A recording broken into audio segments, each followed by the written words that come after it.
Right now on Fios 1 News, protests in the Garden State and across America on this President's Day. Demonstrators taking aim at the president's national emergency declaration.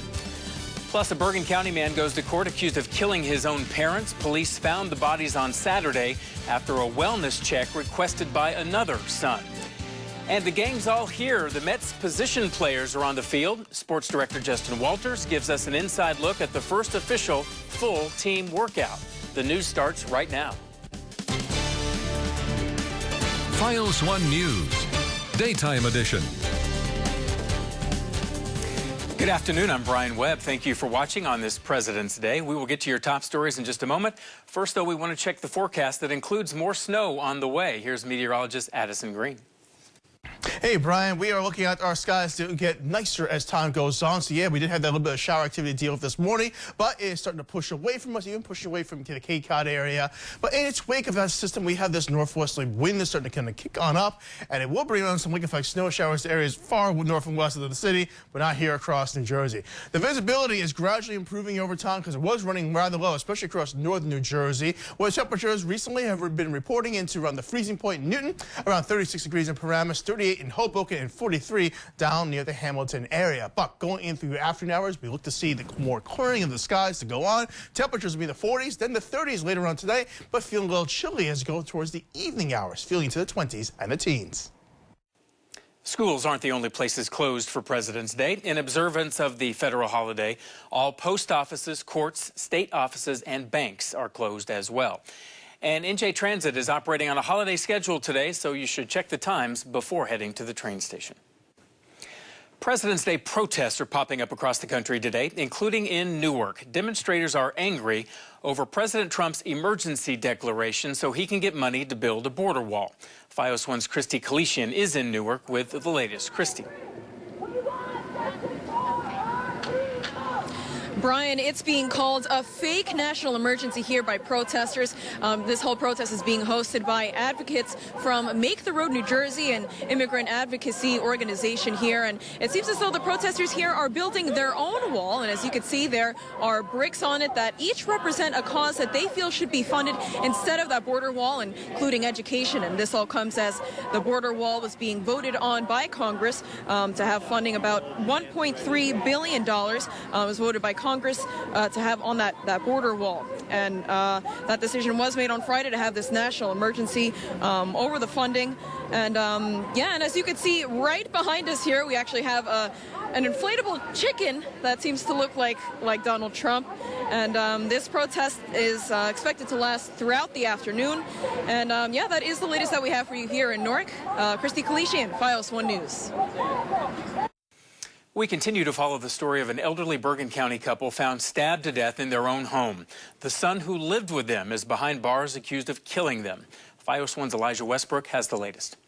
This is the man police say stabbed his parents to death in the Inglewood home where they all lived. Powell Bodak is being charged with 2 counts of murder and 1 count of unlawful possession of a weapon. The Bergen County Prosecutor's Office says his arrest followed an investigation into the brutal stabbing death of his elderly parents. 71-year-old Edward Bodak and his wife, 72-year-old Miroslava Pataka, were found dead in their Inglewood home Saturday morning with multiple stab wounds. No one likes to see any kind of violence, especially as close to home as this gentleman was. The couple was discovered after another one of their sons requested that police conduct a welfare check after not being able to contact them for days.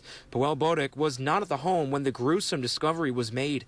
Police say they found him several hours later near this ShopRite in Inglewood, where he was arrested.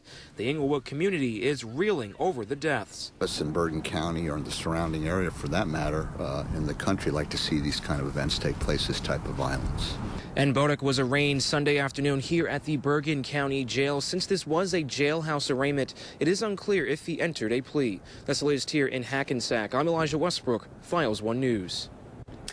Newark police are looking for the gunman who killed 1 person and injured 2 others. It happened on Broad Street around 5 o'clock Saturday evening. 51-year-old Angel Montanez was pronounced dead at the scene. The other victims are in the hospital in stable condition.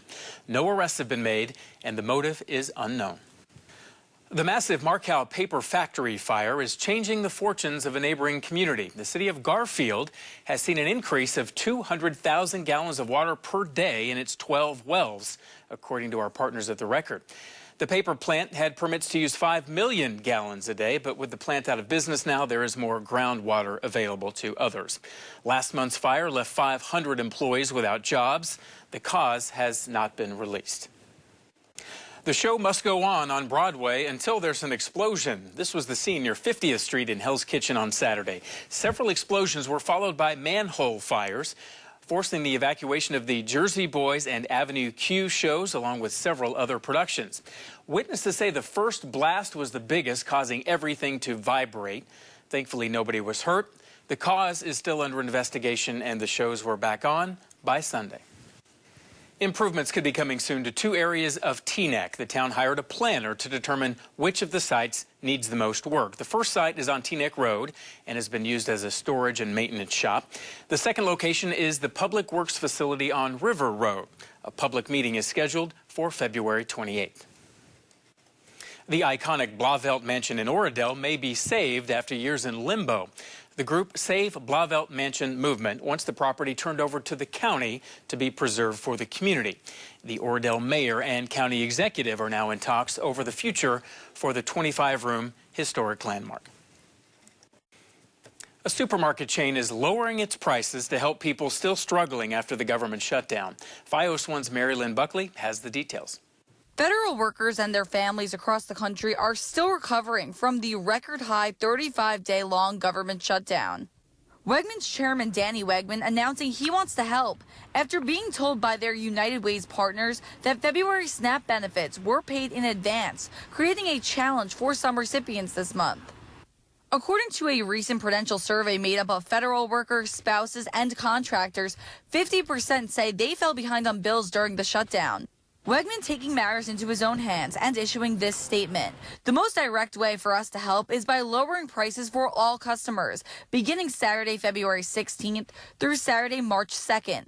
All the items that will make nutritious meals at a truly affordable cost. Alfonso Anna, one of the early shoppers at Wegmans this morning, and believes this lower price initiative will be helpful. It's helpful for, for shoppers and get the quality product at a decent price. He tells us he believes Wegmans may even receive more business. The fact that they're coming down with better pricing, it helps a lot of the shoppers that maybe won't shop at Wegmans because the fact that people think that Wegmans may be a little bit more expensive than some other stores. Many items selling are reduced prices this week, ranging from fruit and vegetables to chicken and eggs. And these reduced prices are for all Wegmans customers across the board, lasting until March 2nd, allowing shoppers to purchase groceries at an affordable price. In Woodbridge, Mary Lynn Buckley, FiOS 1 News. The New Jersey Devils show off their softer side on Hockey Day in America. On Sunday, they awarded the late Gary Hess the 2019 Dr. John McMullen Service Award. The West Milford resident, who passed away earlier this year, was well-known a coach and mentor in the youth hockey community, and one of his former players talked to us about his legacy.